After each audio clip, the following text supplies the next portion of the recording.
Olá!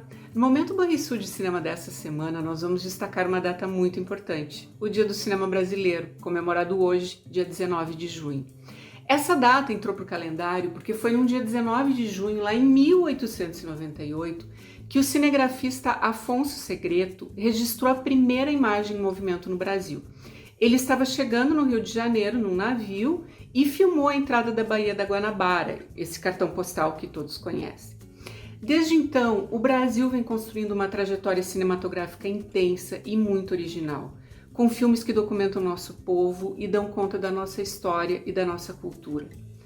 Atualmente, infelizmente, o Brasil vive um novo período de crise no seu cinema e é muito importante a união de todos para que ele possa sair fortalecido de mais essa. Mas, como hoje é um dia de comemoração, o Instituto Estadual de Cinema e a Cinemateca Paulo Amorim pediram para alguns diretores gaúchos de diferentes estilos e gerações darem uma dica de um filme que tenha sido muito importante na sua trajetória. Como vocês vão ver nos vídeos a seguir, os depoimentos são emocionantes e apontam para um diretor em especial, uma escola muito importante do nosso cinema, chamada... Da nossa parte, fica uma grande homenagem e que o cinema brasileiro ainda possa contar muitas histórias lindas. Olá, amigos!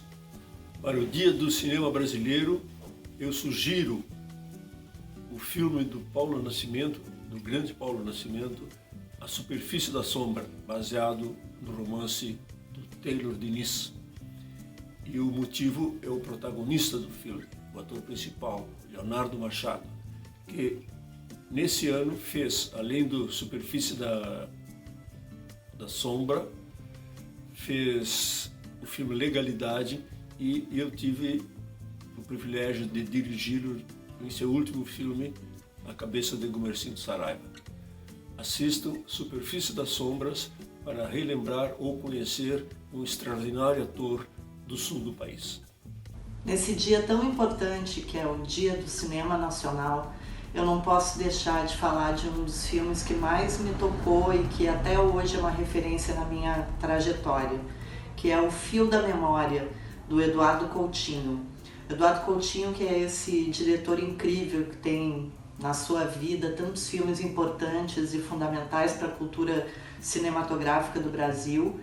O Fio da Memória é um filme não tão conhecido do Eduardo Coutinho, mas é, para mim, o que mais me tocou. Ele foi realizado entre 88 e 1991, 1988 e 1991, e marca o centenário da abolição da escravatura no Brasil. A partir desse acontecimento, Eduardo Coutinho conta a história de negros brasileiros e suas relações no centenário da abolição da escravatura no Brasil com a vida naquela época atual dos negros brasileiros. Um filme fundamental na minha trajetória. Eu quero recomendar o filme Terra Estrangeira, de Walter Salles e Daniela Tomás. Terra Estrangeira é uma produção luso-brasileira com fotografia em preto e branco do Walter Carvalho e uma bela trilha sonora que vai desde o instrumental até a voz de Gal Costa.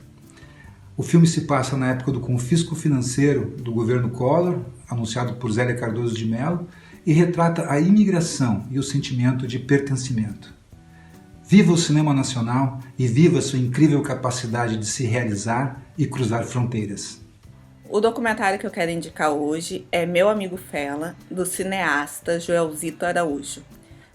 Nesse filme a gente vai conhecer a história do músico nigeriano Fela Kuti. E quem vai conduzir essa narrativa é um amigo pessoal e biógrafo oficial dele, o Carlos Moore. Então, o Carlos Moore vai entrevistar amigos do Fela, vai entrevistar filhos, esposas e vai nos contar um pouco como foi esse momento histórico em que Fela Kuti viveu.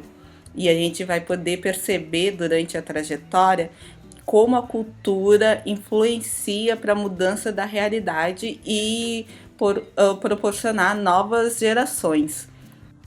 Jogo de Cena, do Eduardo Coutinho, é um filme que embaralha as fronteiras entre o documentário e a ficção. O Eduardo Coutinho é um apaixonado pelo encontro, pelo outro, né? E esse filme, eu acho que a gente se coloca muito no lugar do outro, né? E o Eduardo Coutinho é um apaixonado também por histórias, por narrativa, né? E eu acho que ele faz um jogo muito delicado e muito inteligente nessa fronteira entre a ficção e o documentário, entre a realidade e a ficção. Eu acho que é um dos filmes de documentário ou de ficção, né, mais importantes do Brasil. É um filme que merece ser revisto e é um filme que cada vez mais atual, assim.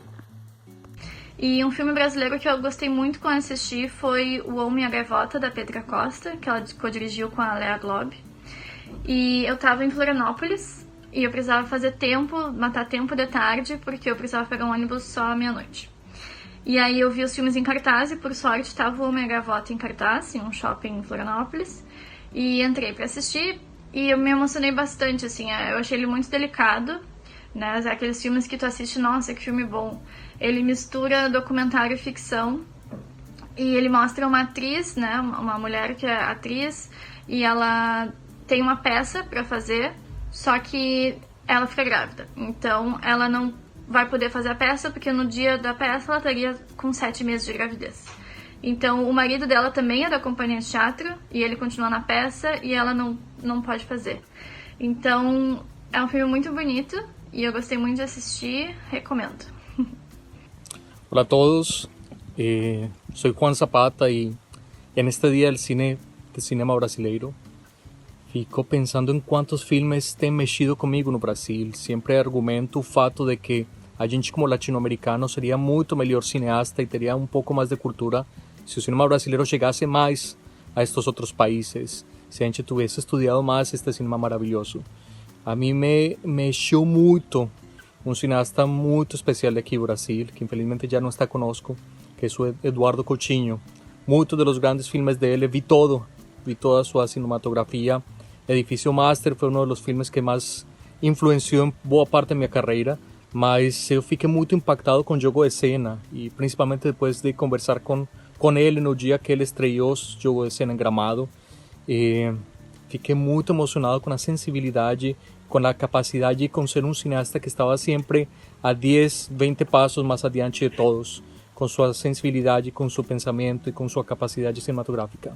E essas são as pessoas que mais têm influído, e agradeço a ele por todo o que tenho aprendido no cinema. E nada, parabéns por este dia especial no Brasil e parabéns por este país maravilhoso, que espero que esteja melhor em breve.